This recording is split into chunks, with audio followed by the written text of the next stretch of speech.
Dajjal is believed to be a false messiah or a great deceiver who will appear at the end of times to lead people astray and spread corruption. The Prophet Muhammad described Dajjal as a man who will be blind in one eye and have a mark on his forehead which is written kafir, which means disbeliever, which would redouble to the literate as well as the illiterate.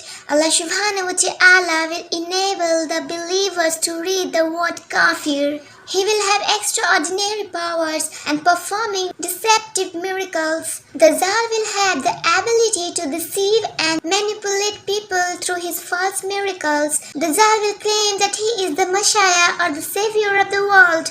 Before the arrival of Dajjal, there is a sign that the world will be filled with corruption, immorality, and widespread dishonesty. There will be an increase in natural disasters such as earthquakes and droughts. As a precursor to the arrival of Dajjal, there will be economic instability such as widespread poverty and financial crisis. These all are the sign of the arrival of Dajjal.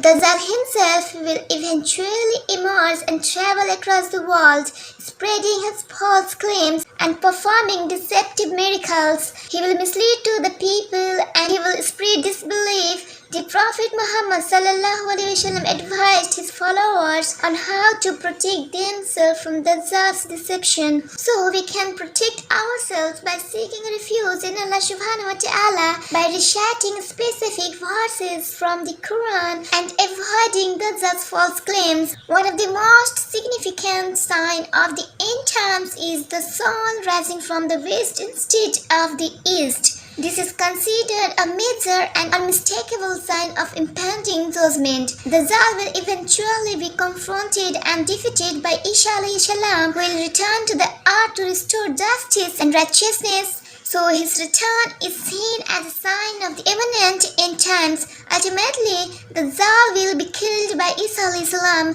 so the end is very near. May Allah subhanahu wa ta'ala protect this ummah from the huge fitna that is yet to come. May Allah subhanahu wa ta'ala protect us from the fitna of Dajjal.